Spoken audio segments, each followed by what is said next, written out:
Hey, Ronnie, what's up, buddy? Nothing. How are you, Jason?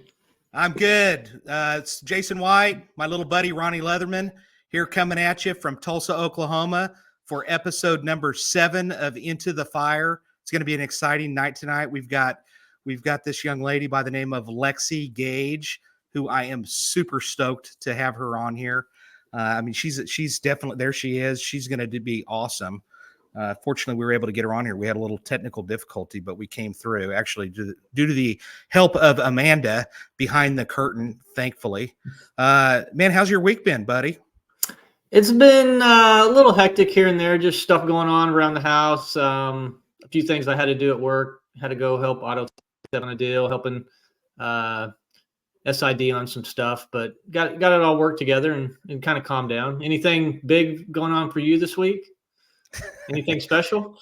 Well, I did have a birthday, so I'm a little older, and just I'm 1 year away from being an official senior citizen. So I don't know how happy I am about that, but the senior citizen discount will be nice, I guess.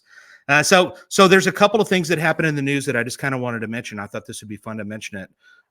One of them was the Scott Peterson case, which I'm kind of fascinated by the fact that apparently Project Innocence is looking into that case. And I haven't really heard all of the details in reference to that. And just to remind people what that case is about, Scott Peterson is convicted of killing his pregnant wife, Lacey Peterson, basically on, I think it was Christmas Day, actually, if I'm not mistaken. It was either Christmas Eve or Christmas Day.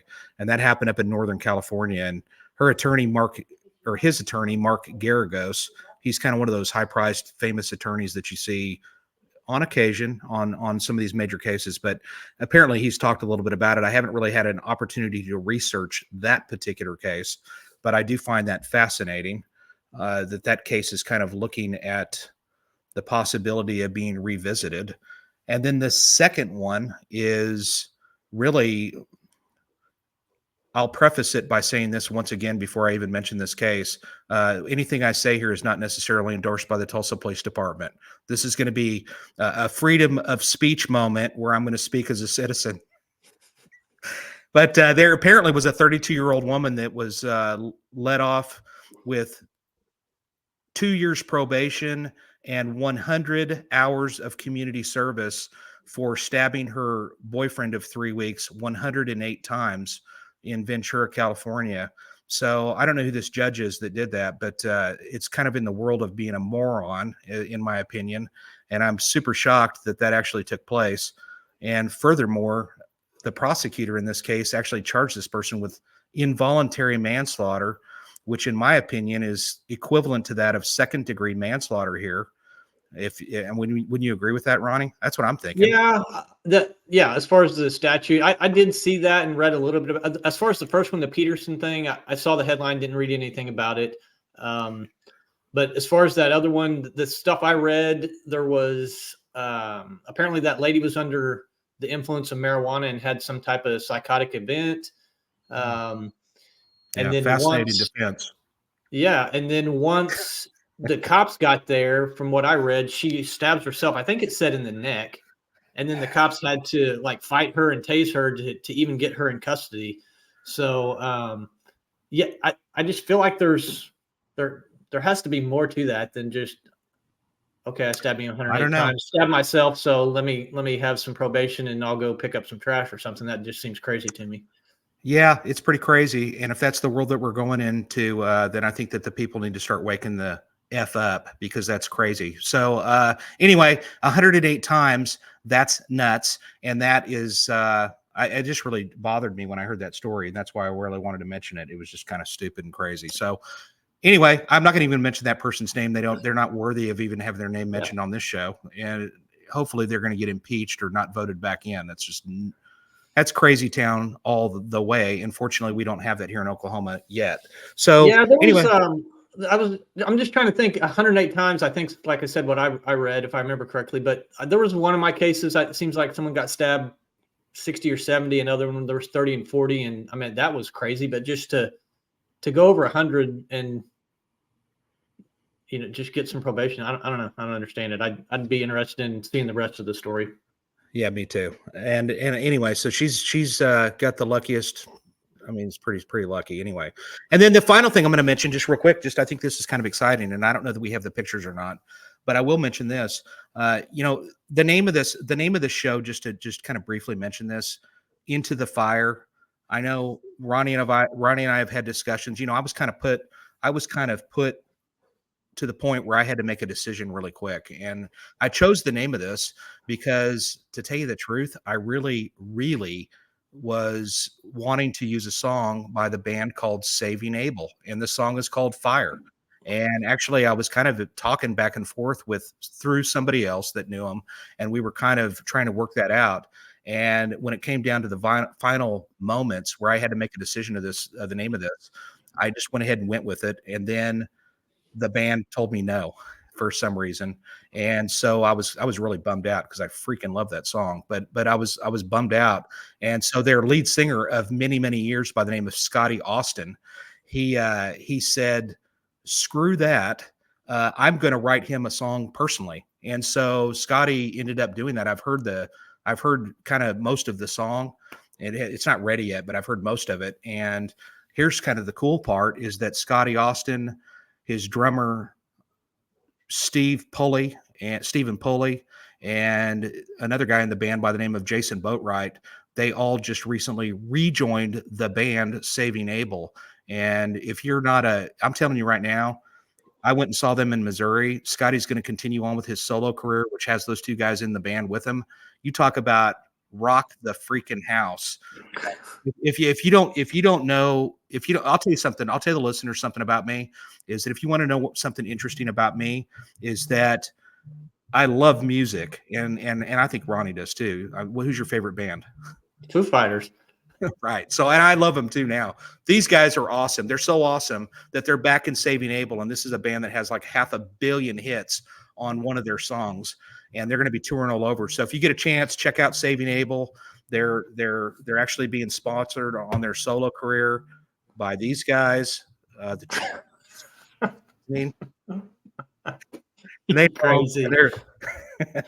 They're getting sponsored by them. They're still doing their solo career, and they're actually touring with Saving Abel. So check them out. I'm serious. Look them up on Spotify, and you'll know the songs. I mean, you've heard them before. I promise you've heard them before.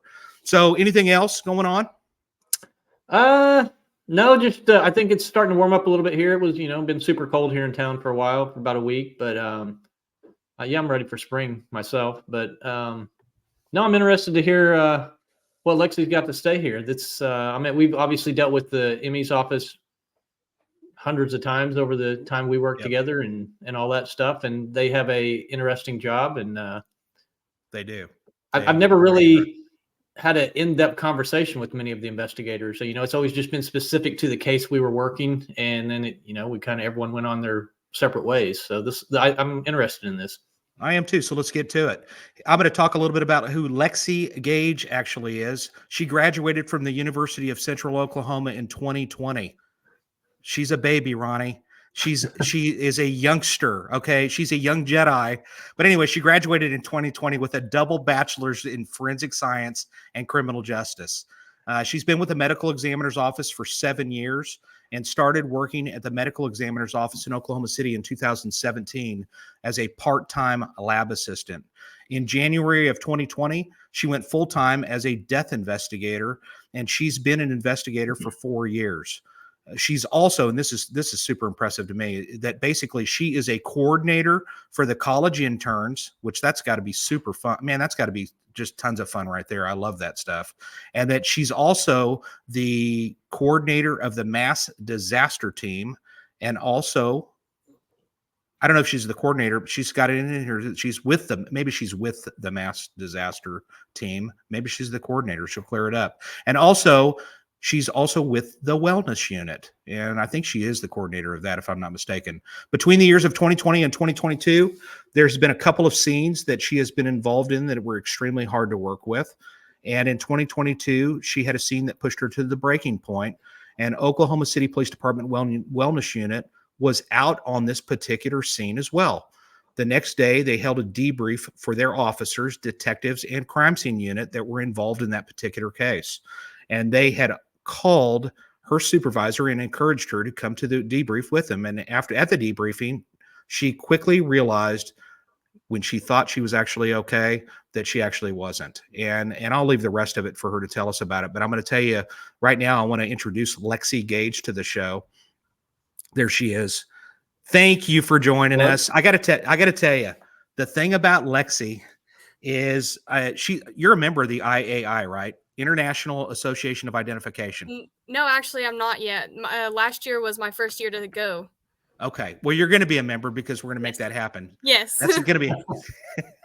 So anyway, she came to our conference, and I'm on the board of I'm one of the members of the board. And when she came there, one of the things, just to kind of let people know, we have to get credits and stuff, to continuing education credits. And one of the credits that we have to get is mental health update, which I'm going to tell you right now, sometimes I'd almost rather regrow my wisdom teeth and have them pulled out. It's just grueling and miserable. But in this particular case, Lexi got up there and she started to speak, and she started talking about how she had went to this particular scene. And actually, let's just show that clip of the news clip of this scene that we're talking about. Talk to you in a few minutes, David. Tonight, some troubling details coming out in the investigation of a Metro 3-year-old's death. The girl's grandmother's now in jail, accused of killing her granddaughter, possibly beating her to death. News 9 crime tracker Jennifer Pierce is following the investigation. Police were called here last night after a relative found the 3-year-old girl's body in a trash can on the side of the home. That shocking discovery has neighbors asking why. I don't understand it because, like I said, she seemed like a very hardworking grandmother, and I could hear her play with her children in the backyard. Police say Becky Vreeland had custody of 3-year-old Riley Nolan. Vreeland was interviewed by investigators and told them Nolan was in the trash can for 3 days. She never reported it to anyone. In an affidavit, Vreeland told police she believed her granddaughter fell in the trash can and died. However, evidence police found Tuesday inside the Southwest Oklahoma City home pointed to another cause of death. For whatever reason, there was some type of an attack on the child by the grandmother. Investigators found blood in 2 areas of the home and a mark on the wall that appeared to have been made by a blunt object. Vreeland admitted to using a wooden bed leg to spank her grandchildren when they misbehaved. And the medical examiner found 3 separate skull fractures on the victim that were not consistent with the fall. We'd never seen anything like any kind of violence going on. Paul Newmark says he has seen police and DHS at his neighbor's home before, but never a crime scene. We just would have never suspected that anything like that would happen. I'm told there were other children inside the home. Police did not say if they were taken by DHS or placed with a relative. In Southwest Oklahoma City, Jennifer Pierce, Oklahoma's own News 9. So as I see her speaking at this deal, I actually I was super proud of her, and really I thought that she had a tremendous amount of courage to be able to stand up there and speak in front of at least 100 people that are her peers and officers and detectives and crime scene people and OSBI agents and fellow individuals that worked at the medical examiner's office. And so I thought she is definitely somebody that I wanted to have to come on the show and to talk about her experience and so forth. So Lexi, tell us a little bit about yourself and just kind of how things are going for you. So, you had mentioned that you weren't sure if I was actually the coordinator for the mass disaster team or if I was just on it or how that went. So, I just want to say that what my job is just to make sure that we've got all the equipment that we need for if a mass disaster comes on, make sure everyone has their radios working. I will make sure that we have the right meetings that we have to make sure everyone understands the protocols. And then also just if a mass disaster does happen, that me and the supervisor are both in charge of whoever's at the office and whoever's out on the scene, making sure everyone is going at the right way. So that's kind of what I meant by the wellness coordinator on that. But yeah, everything here is going good. December through mid-March is our busy months. So it's been very busy here. we've got a couple investigators moving around in different areas, so we're all shorthanded and working extra now, so that's always fun. But I just hit my 4th year, January 1 of this year, so that's exciting. It's kind of crazy to think I've already been here for 4 years. Like, Yeah, it that's feels like I just crazy. started yesterday almost, but Mhm. it's been good. We've been striving over here at the medical examiners. And I'll I know mention one. Go ahead, Ronnie. I was just going to say they've redone the office up here in Tulsa. I don't know. I've never been to the office. I don't think down in Oklahoma City. So hopefully you guys got some good facilities to use. Yeah, so Tulsa got lucky and got a brand new building built from ground up, and they're linked with the Tulsa OSU medical student hospital area. But we have a new building also. We moved into it about 2017, I think. But it was the old DHS building, so it's not completely brand new, but it's nice. But it's funny because we moved in 2017 and we're already pretty much outgrowing it. It's a 3-story building, and we try to get people to rent the 3rd floor, but of course no one wants to be above the medical examiner, so it's still vacant. So now we are working on trying to get the 3rd floor for us also, and we're just going to expand up to the 3rd floor because we are already outgrowing. We're adding new doctors. Come July, we're getting three new doctors, new fellows every year. We're getting more toxicologists because we are the only office in the state that has an in-house toxicology office. So we have to expand them also. So everyone's expanding with employees, so we've got to find more room to put them. Great. I don't know if you know this or not, Lexi, but actually back in about 1985 or 1986, I actually toured the medical examiner's office when I was a kid. I was like 15 or 16 years old. And I remember going to the original one, which was off of Stonewall, I think is the street. Yeah. And when I went in there in Oklahoma City, you'd walk in the front door and it was just a cabinet just loaded with skulls. And I don't know if they were murder victims and unidentified people. I have no idea. But here I was as a kid looking at that, and I'm like, this is really neat. And the guy that took us through there, I couldn't remember his name now if I had to. But and we probably weren't even supposed to be going through there, if truth be known. Who knows? We're just a bunch of kids. But we were going through there, and I remember going into the freezer and everything else, and it just really stuck with me. And then I actually applied for what you're doing. I actually applied for a medical examiner investigator twice, and I'm still shocked. I keep telling Dr. Lanner and Dr. Miller, I'm like, what? They turned me down. So you must be really something special. I love it. I love it. So go. I was just going to say, whenever, maybe you tell us a little bit about how you guys do what you do, because I don't know if many people know, but like when we would show up to a murder scene, we can't do anything with the body until you guys get there. And maybe you can tell people what that's all about and how that, what all you guys can do. Yeah. So basically what my job is I am the eyes, nose, and ears for the pathologist. So I basically have to paint a picture for them. So I take the initial call from officers, detectives, nurses, whoever is reporting the death to me. And when I show up to the scene, we, ask y'all to not touch anything because we need to be able to see how the body's positioned, what items are where, so that way we have an idea of what's going on. Because if someone reports to me that, oh, this is just a drug overdose, or this is just an unattended, someone didn't go to the doctor, and I show up and their lividity, which is, pulling of the blood, does not match the position they're in, then that kind of throws up a red flag to me. But if y'all were to move them, I wouldn't know that if their lividity is changing because y'all move them. So we always just ask, don't touch anything, don't remove anything, because I need to see that, especially with, firearms or knives or any kind of weapon. Officers tend to, they first thing they go is, oh, I got to clear this gun. I got to make it safe and make sure everyone's okay. But in our mind, we have to be able to see that firearm too. Is the gun stovepiped? Is there more rounds than needs to be, like a revolver? Is the head stamp under the hammer, or is there a new casing? Like that kind of throws a red flag too. So we like to see everything how it is. So that's why we just say, don't touch anything till we get there, and then you can get whatever you want, whatever pictures you need after we see how they are. Yeah. Right.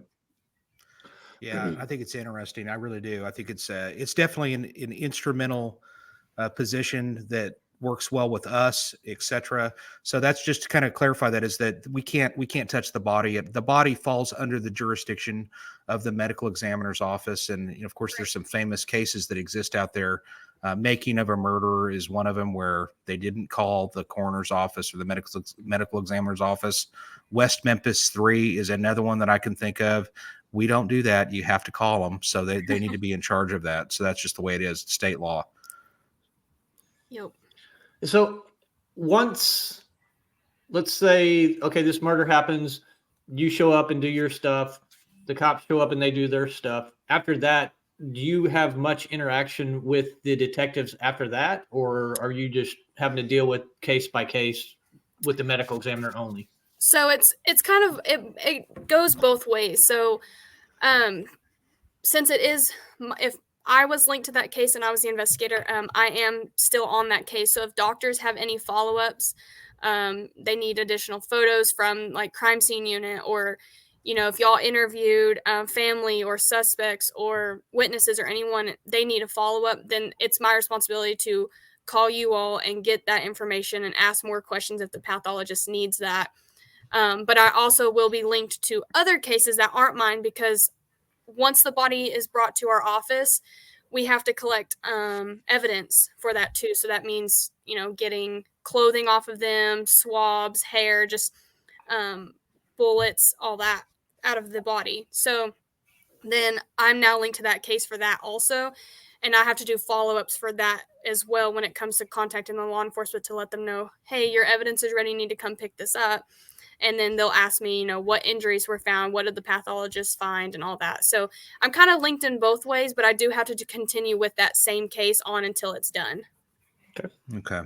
Hey, now listen, you told us the story before, and when you were at the conference and you were talking about this, and by the way, I've mentioned you many times, not just in I've mentioned you throughout the country, actually, when I'm speaking. You didn't know it, but I was speaking about you. And I was talking about how impressed I was with you. Talk about briefly that scene, if you don't mind, and share with what you feel comfortable with that scene and what you felt and how you kind of, you know, I remember you telling the story, and you can tell it better than I can, but just talk about when you knew something wasn't right. So I'll just start from the beginning. I was on call. We do 24 on, 24 off, and I was working that night, and I was already on one scene, and I got a text from our answering service with the lieutenant from OCPD. And once I see that, I know it's a scene automatically. So I just sent him a text and said, hey, I'm about to leave this scene. Just send me your address and I'll head that way. So I had no idea what I was getting into. I had no idea what this scene was. I had no way of preparing myself mentally, nothing. And I show up and everyone's out in the front yard. News is everywhere, and which isn't unnormal, you know, for a homicide scene. But I'm getting, you know, briefed of what's going on, and they kind of gave me the information of what you saw on that news about this 3-year-old in the trash can. And I instantly just got really anxious. I didn't know how I was going to work this. I wasn't able to prepare myself. So I was kind of like, okay, what am I about to see? What's going on? All I knew is there's a 3-year-old, possible 3-year-old in a trash can. So I go back and I photograph what I need to before we looked into the trash can. And it's June and we're all sweaty, but I'm like, my palms are extra sweaty at this point. I'm like, I don't even know what to think. How do I work this scene? I've pretty much forgotten how to work a scene at this point, because I'm just thinking of 15,000 things. And we opened up the lid for that trash can, and I photographed what I needed to, and I saw her in there with that blanket. And I instantly was like, okay, I'm going to take a step back and think about what's going on. And I did, and CSI was taking their photos, and I broke down. I'll be honest. I went to the front yard. I knew some of the officers there, and I broke down in tears. And that was when I opened my eyes to know that I have to do this for her, for this 3-year-old. I have to do my job for her to be able to get justice for her. So I went in with a clear mind, did what I needed to, got her out and sent her onto the office, found what I needed to for the detectives, and loaded her up, and she went on to the office for an actual autopsy with that pathologist. Mm-hmm.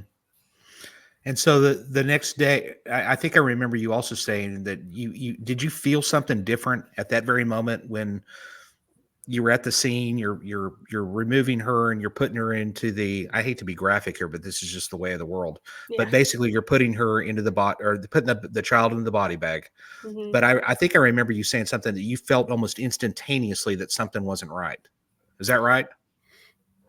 Yeah, I mean, I never really try and get personal with any case that I work, especially children. But me personally having to physically pick her up and put her in that body bag, I was like, this doesn't seem right. And the detectives were asking me questions on what was I seeing, what was I feeling, and they were asking me if, does she look like she fell in? And I was like, this doesn't look like a case that where she would climb up the ladder and just fall in trying to get toys of what we were told whenever I got there. That's what the grandma said. Right. So she climbed up the ladder and fell in trying to get toys, but she didn't know that she had fell in. Right. So yeah, when I saw that, instantly knew. I was like, this is not the information that I was given.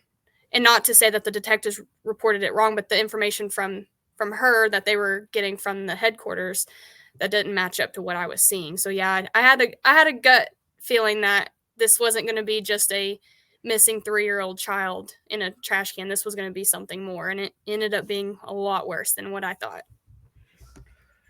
Yeah, and I don't mean to be really heavy here, and this is kind of as people are listening in, they're probably going, "Oh my gosh, this is just horrible," and they're trying to reach to turn the channel. The thing of it is that, I my heart always, me and Ronnie, we worked tons of homicides, hundreds and hundreds and hundreds, and the fact of the matter is that the one thing that my heart I've always said this: if you're not affected by this job, you should be doing something different, because you should be cognizant of the fact that that's a human being, that they're loved by people. Mm-hmm. And if, like I said, if you're not affected by that in some way, shape, or form, then you probably should think of another line of work. And then the second thing that I'm going to mention real quick is the fact that for me, my heart really goes out more so almost to the crime scene detectives and people like yourself, Lexi. And the reason why is because the people like Ronnie and I, we can show up to a scene, and thank heavens we don't deal with many kids. But for us, we could show up at a scene and we can leave, whereas the crime scene, they're hanging out there for hours sometimes dealing with these scenes. And I know that as being a former crime scene person, you're there for hours on end, and you're having to be there with that decedent as well as you guys. And I also think about the medical examiner, anybody that works in the ME's office. My gosh, the stuff that you guys see in that office alone is incredible. I mean, it really is incredible. And that reminds me of the case I had, Jason, where the dad shot and killed his 5-year-old, and our crime scene people were in that. You did a bunch of that with negotiation when you were on the SWAT team. But I can remember at the time, my daughter was roughly that age of that kid, and people were coming up to me and like, "Hey, do you want me to take this case?" And I'm like, "No, I'm good."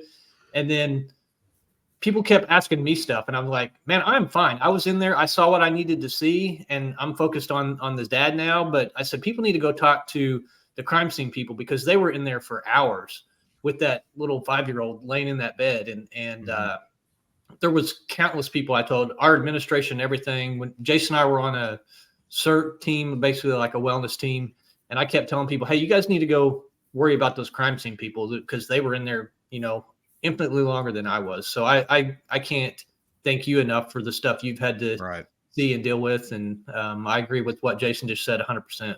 Yeah, completely. Our heart goes out to you big time, because we know that you have to see a lot more stuff than we do on a regular basis. So then you go to this meeting, and while you're there, because initially when you went there, you were going in there thinking that you were good. And then what was it that made you feel like that there was something not good? Something was off. So we have to go around in a circle and kind of talk about what we saw, what upset us. And I was getting bits and pieces from everyone of things that I didn't even know happened, what was said. They did interviews with the 2 other kids that were living with the grandma. And like you said, I walked in, I was like, I'm good. This isn't bothering me. I slept last night. I'm only doing this because people were going, you should do this. It'll be good. So I walked in thinking, yeah, I'm good. And then the more information I heard, and then the time that I had to talk about what was bothering me, once it came my turn and I started talking about my part and what was hard to see, I broke down. And that's when I realized that there's a little bit more bottled up that my brain had blocked off, that I didn't even remember happened until I started talking about it. And then it started bringing back pictures of that scene. And that's when I realized that I am not as good as I thought I was. And I need to figure this out and talk to someone and clear it, because if I don't, it's only going to get worse and it's going to get harder for me to do my job later on in the future. So that's when I realized that I was not okay, is when I kind of started talking about it and pictures started popping up in my head. So what steps did you take after that did you guys already have something in place where someone you could specifically go talk to, or did you have to search that on your own? Or so OCPD has a lot of resources.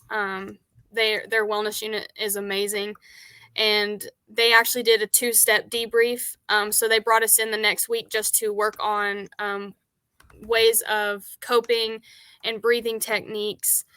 And so I went to that, and that's when they had recommended me a therapist that was certified in EMDR. And so I got with her a few days after that and did my first session of EMDR. And that was an experience in itself. But yeah, I didn't know anything. I didn't know any therapist, didn't know any resources. I didn't know what to do, but OCPD's wellness unit helped me to the path that I needed to get help to not have the pictures that were bothering me like they were then. And a lot of people probably don't know what that EMDR is. So what is that? So EMDR is a eye movement desensitization reprocessing. Man, that is a lot. So basically what it is it is just a therapist will go in and talk to you, ask you questions while you are either following their finger back and forth. They can also play music that will bounce between ear and ear, which then makes your mind kind of go back and forth. Or they have these new objects that kind of vibrate back and forth. So your brain is still going back and forth.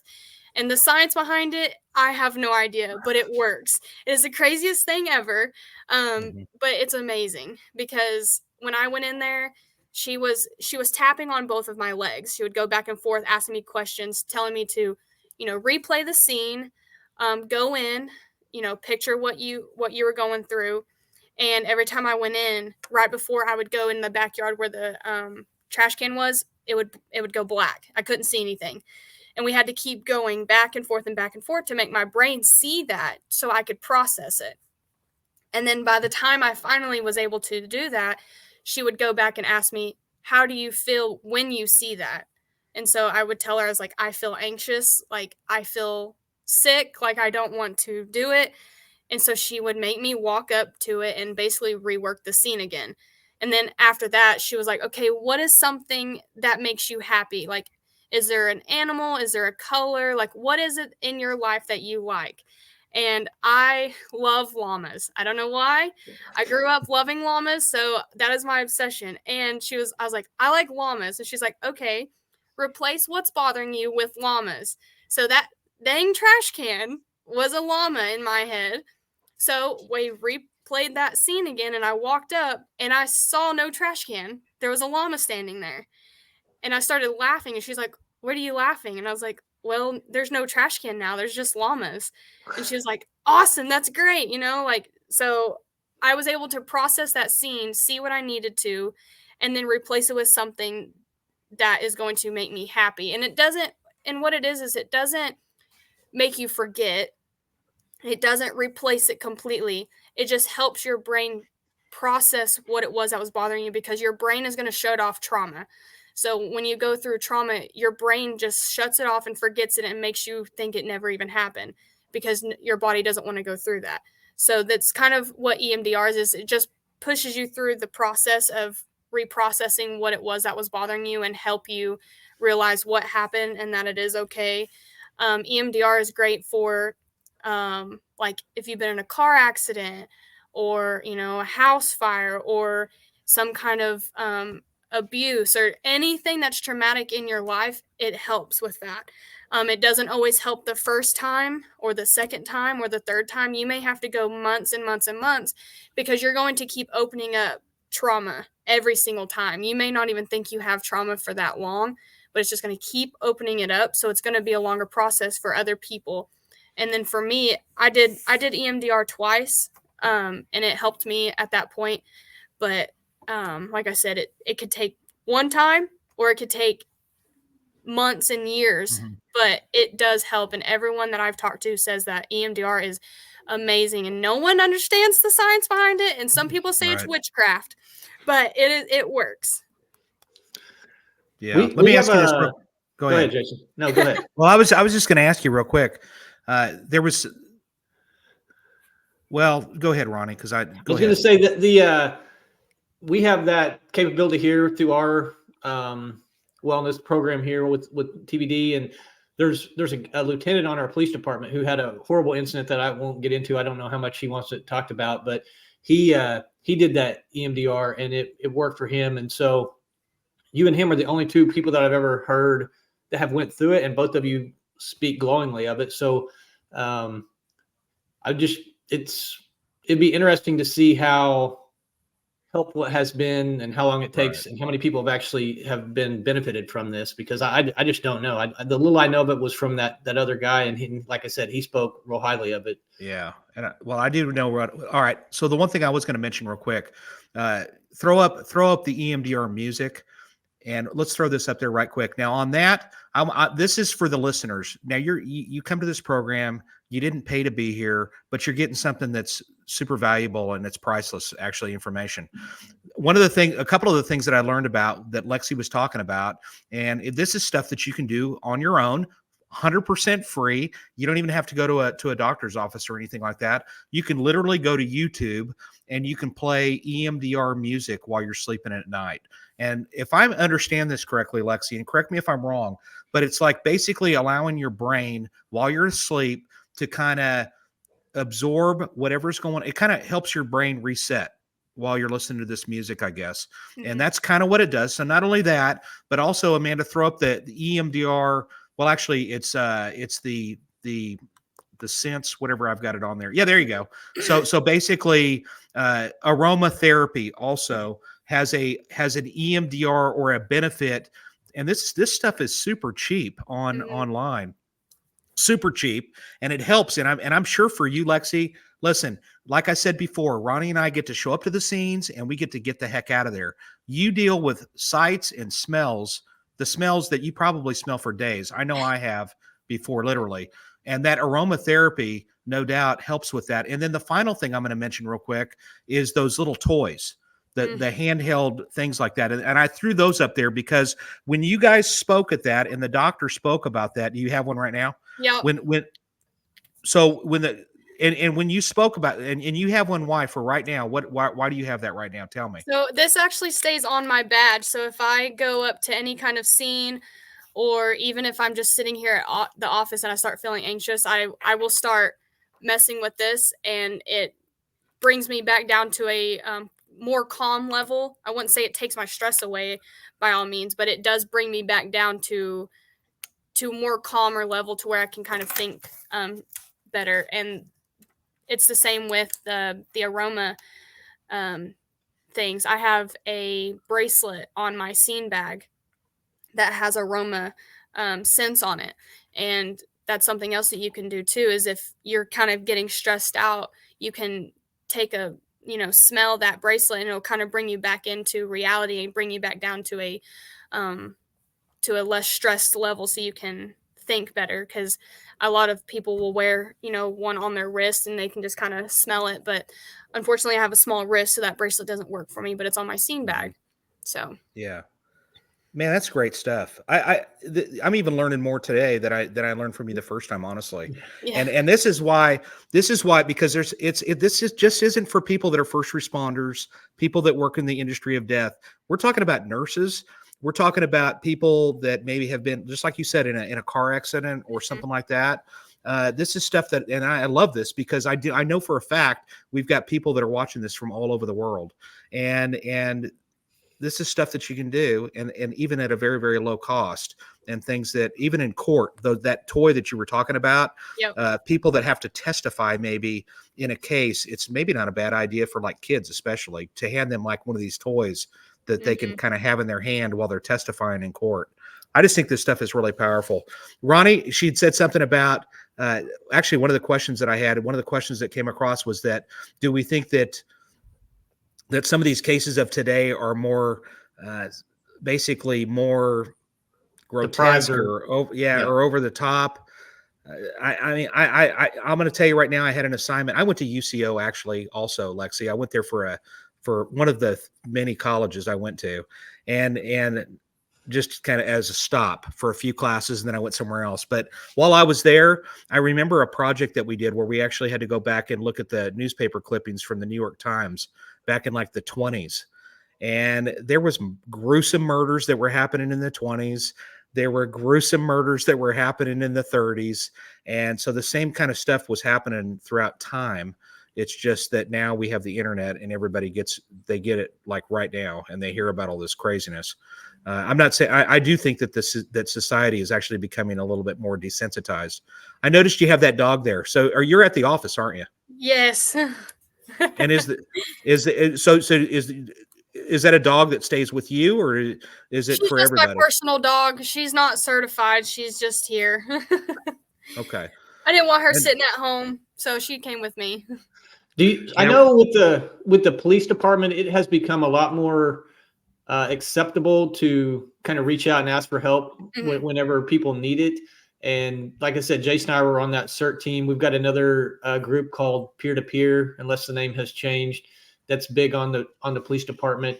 As far as with you guys in the ME's office, is there a stigma of, I got to be big and tough and I can't go talk to people? If so, you're shaking your head yes. Have you been able to kind of break down that barrier a little bit and get some other people some help? So we're trying. We're working on that. So our office, unfortunately, has never really had anything. They didn't really know any resources. They didn't have resources. Didn't have anyone to talk to. Unfortunately, my case is what brought us to OCPD. So now any like real hard cases, they will invite us to their debrief. But yeah, we've never had anything. I just started our wellness unit the year that happened. So it's still very new. People are still kind of weary about it, kind of standoffish, because people went so many years without talking to anyone. And so they got used to finding other ways to cope or just bottling it up. So people are still kind of standoffish. They don't really want help or anything, or ask for help. But we're starting to implement meditation once a month. We're doing like wellness days to get people to kind of realize that it's okay to not be okay, and it's okay to ask for help. And I've got a couple other investigators that are certified peers also, so they are covered by the state to help anyone that needs it. We just aren't able to actually diagnose and tell people that, yes, you do have PTSD or this is what's wrong with you, but we are here to listen and guide them and give them the resources that they need. If we do feel like they do need EMDR or need a therapist, then we can give them options for that as well. Okay. So I know in the past, it sounds like you guys have a great relationship with OCPD. I know here in Tulsa, there's 60 to 80 murders a year, 100 suicides. So our guys see a ton of stuff, but the surrounding towns don't get that much. And I know there's been times that they would reach out to us. And from what I remember, we kind of relayed it to them that, hey, we'd be happy to come and talk with your guys, but you guys should probably create your own thing, because people are going to be more comfortable talking to maybe, all the people that you work with and deal with stuff together, rather than Ronnie showing up from Tulsa trying to talk to somebody in Broken Arrow or something, Mm-hmm. So what are your thoughts on that? I guess just having your own or a metro type thing. So the investigators I have that are peer certified now, they do work out in the rural areas. So I've got 2 out in the Lawton area, one that's up in the Panhandle near Woodward, and they are out there helping those smaller departments too that don't really have a lot of people to even get certified or make their own wellness unit. But we do kind of recommend, like, hey, these are your local departments that do have a wellness unit. You have the Oklahoma wellness unit, which is the state wellness unit. You've got us now, you've got OCPD, we've got Tulsa. We're telling them what other options they have, but I think what it is the smaller departments, they just don't have the manpower, or they don't really know anything about it. We've also been pushing Warriors Rest Foundation. If you want to send that out and have people look into that, they are a foundation that helps police departments all over the United States. Like they will travel and help departments if they have a hard case and they need a debrief and they don't have people certified to do that. And they do PCIS, which is a post-critical incident seminar, which is something that I did after my debrief with OCPD. Which also helped me process what happened and helped me realize what I can do next if I feel overwhelmed and stressed. And that foundation is amazing. But yeah, it's really hard to kind of push that on these smaller departments, because they really don't have a lot of people, and they're more worried about right now is taking their calls. So we just kind of let them know what resources they have and what people they have to help them. Yeah.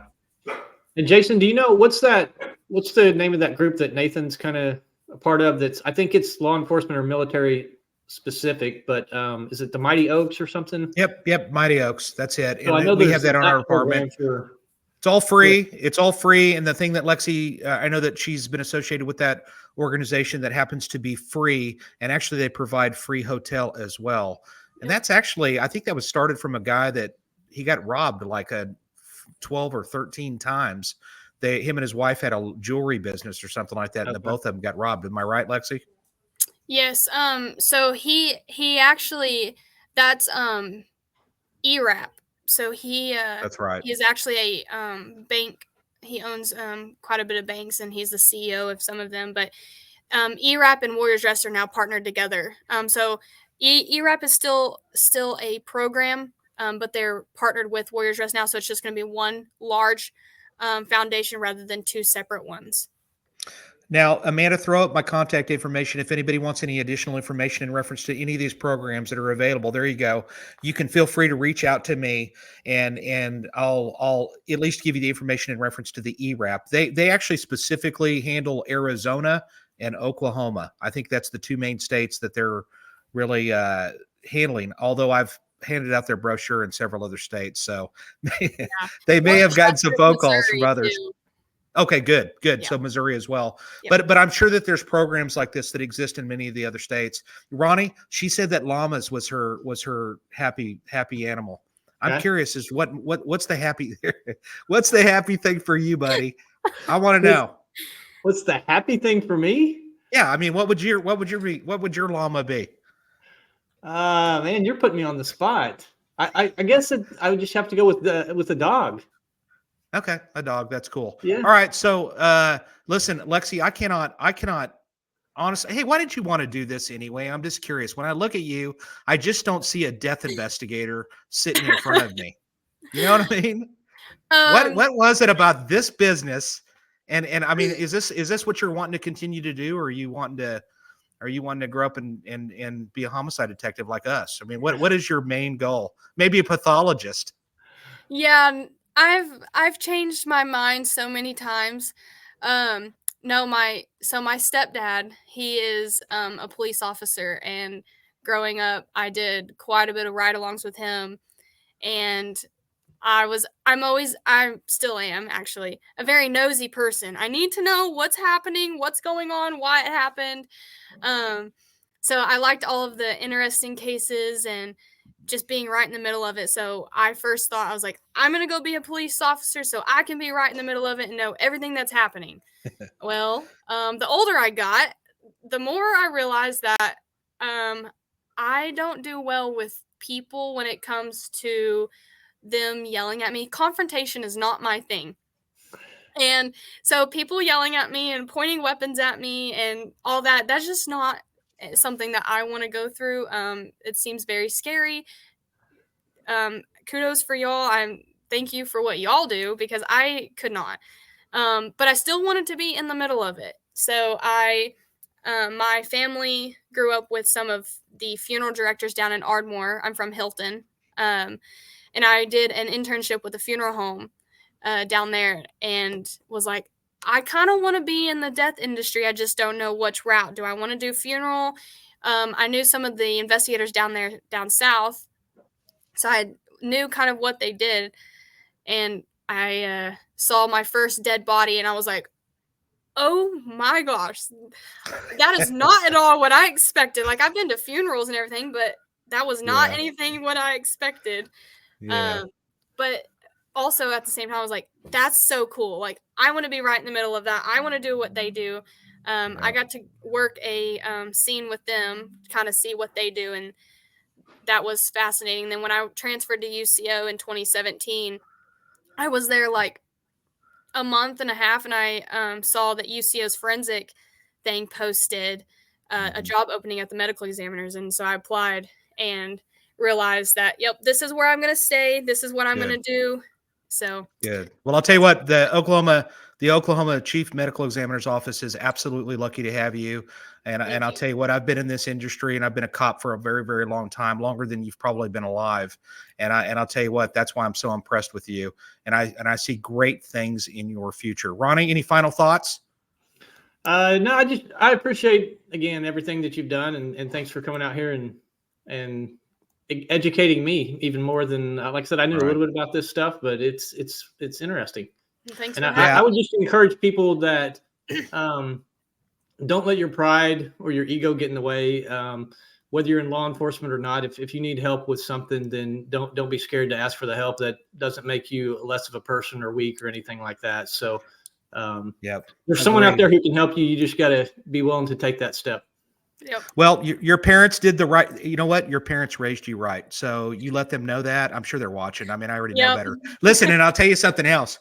The other thing about you that I really loved is that I think you messaged me like 3 or 4 times going, I'm so excited. And thank you for letting me be on this. So hopefully you guys, hopefully you tune in. For everybody that's out there, next week, I got to tell you this real quick because we got to get off here.